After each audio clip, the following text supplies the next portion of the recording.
अपने गले में फोन पे पेटीएम का क्यूआर कोड स्कैनर लटकाए हुए जब डिजिटल भिखारी राजू लोगों से बातचीत करता था तो लोगों की हंसी अपने आप निकल पड़ती थी।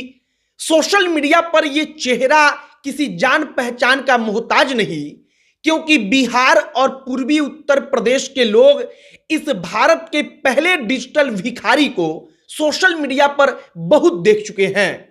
लेकिन अब जो राजू है, जिसने सोशल मीडिया पर सबको हंसाया, जिसका वीडियो देखकर आप हंसते थे, हम हंसते थे, वो राजू इस दुनिया को छोड़कर चला गया।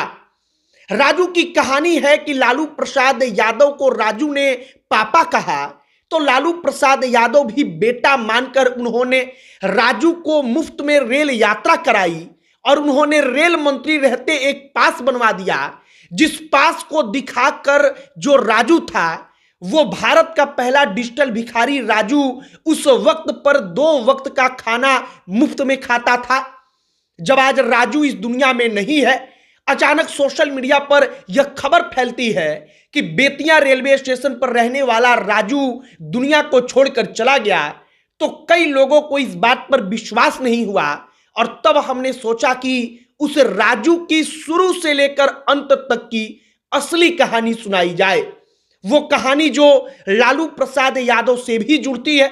आगे बातचीत करने से पहले हमारा नमस्कार स्वीकार करिए। हमारा नाम मोहित कुमार सिंह है और अब आइए राजू की कहानी पर। और राजू का नाम सुनकर सबके चेहरे पर एक चमक आ जाती थी, क्योंकि वो आदमी कितना भी टेंशन में रहे लेकिन राजू के बातचीत का अंदाज देखकर उसके चेहरे पर मुस्कुराहट आ जाती थी।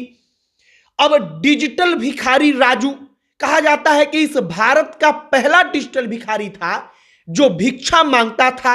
अगर लोग कहते थे कि मेरे पास खुला पैसा नहीं है, सिक्का नहीं है 5-10 का, तब वो क्यूआर कोड आगे करके कहता था कि लीजिए हमारे क्यूआर कोड पर भेज दीजिए।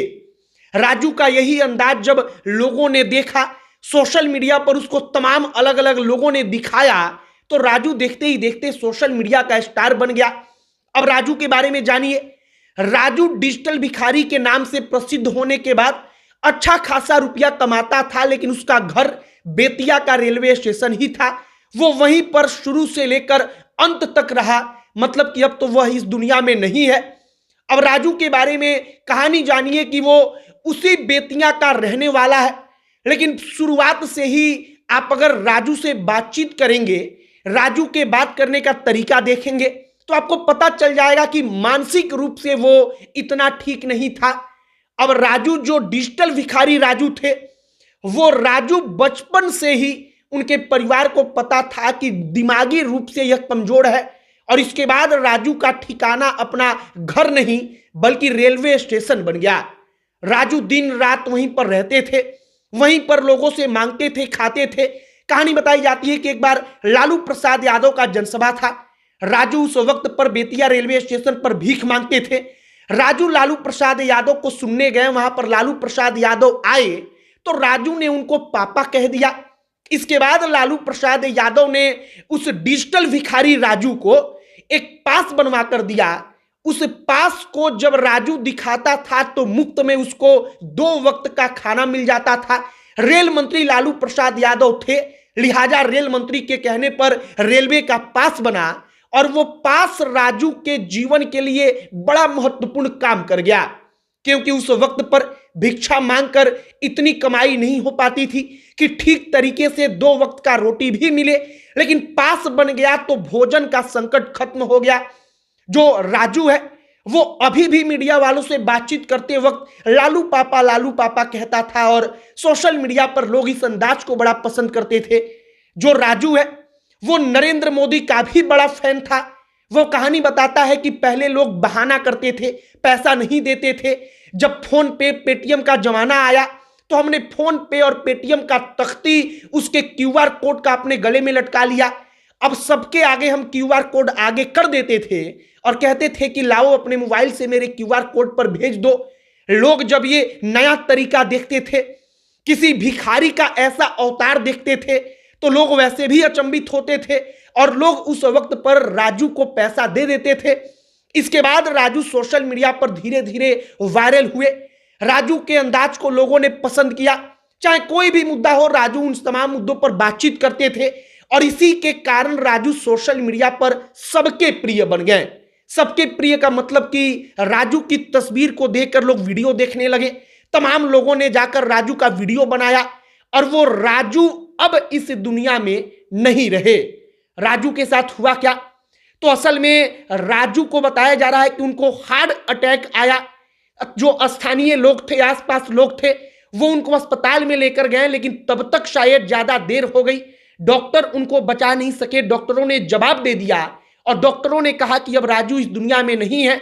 और इसके बाद ये खबर, चूंकि राजू भिखारी थे, लेकिन अब इस बात को समझिए कि सोशल मीडिया पर बड़ा वायरल चेहरा था, तो इस लिहाज से सोशल मीडिया पर यह खबर भी फैली कि डिजिटल भिखारी भारत का, जिसके बारे में कहा जाता है कि वो भारत का पहला डिजिटल भिखारी था, वो राजू अब इस दुनिया में नहीं रहा। हमने जब राजू के बारे में सुना तो हमने सोचा कि आज तक हमने राजू को हंसाते हुए देखा है, आज तक हम लोगों ने राजू को सोशल मीडिया पर कुछ ऐसा बोलते हुए देखा है कि वो सुनकर हमारे आपके चेहरे पर मुस्कान आ जाती थी। लेकिन आज वो सबको हंसाने वाला राजू जब नहीं रहा, तो हमने सोचा कि भारत के पहले डिजिटल भिखारी राजू की कहानी आप तक पहुंचाई जाए। और फिर हमने राजू के बारे में जानकारी इकट्ठी की तो पता चला कि लालू प्रसाद यादव तक राजू की पहुंच थी। मतलब लालू यादव भी डिजिटल भिखारी राजू को जानते थे। वह भी उस वक्त से जानते थे जब डिजिटल फोन पे पेटीएम नाम का कोई चीज होता नहीं था। बाकी अब राजू सोशल मीडिया पर उनकी तमाम तस्वीरें वायरल हैं। उनके अंतिम वक्त की तस्वीरें भी सोशल मीडिया पर लोग डाल रहे हैं। लोग अपने अपने हिसाब से डिजिटल भिखारी को याद कर रहे हैं। तमाम जगहों पर कहा जा रहा है कि भारत का पहला डिजिटल भिखारी अब नहीं रहा। और वो डिजिटल भिखारी चूंकि हम लोगों के आसपास का था, वो भोजपुरी में बात करते थे, तो एक लगाव कहिए कि अपनी भाषा में बात करने के कारण इस भाषा के लोगों का ज्यादा था। तो इस कारण हमने पूरी की पूरी कहानी राजू की इकट्ठा किया और हमने वो कहानी लाकर आपके सामने रख दिया है। फिलहाल राजू के आपने कई सारे वीडियो देखे होंगे। हो सकता है कि राजू की कुछ बातें भी आपको इस वक्त पर याद आ रही हो जब वो राजू जो है इस दुनिया में नहीं है। कमेंट बॉक्स में लिखकर बताइएगा वो तमाम बातें। राजू को अगर आपके याद में हो, आपकी स्मृति में हो कि पहली बार आपने कौन सा वीडियो उनका देखा था, तो कमेंट बॉक्स में लिखकर बताइएगा। बाकी राजू को श्रद्धांजलि हम भी अर्पित करते हैं और आपसे भी कहेंगे कि राजू को, भारत के पहले डिजिटल भिखारी को, अपने तरफ से श्रद्धांजलि अर्पित करिए। अब वीडियो यहीं पर समाप्त करते हैं। आप हमारे साथ जुड़ जाइएगा। हम तमाम प्रकार की जो भी इस प्रकार की चीजें होंगी, कहानियां होंगी, वो आप तक पहुंचाएंगे। अब अंत में हमारा परिचय, हमारा नाम मोहित कुमार सिंह है। बहुत बहुत धन्यवाद।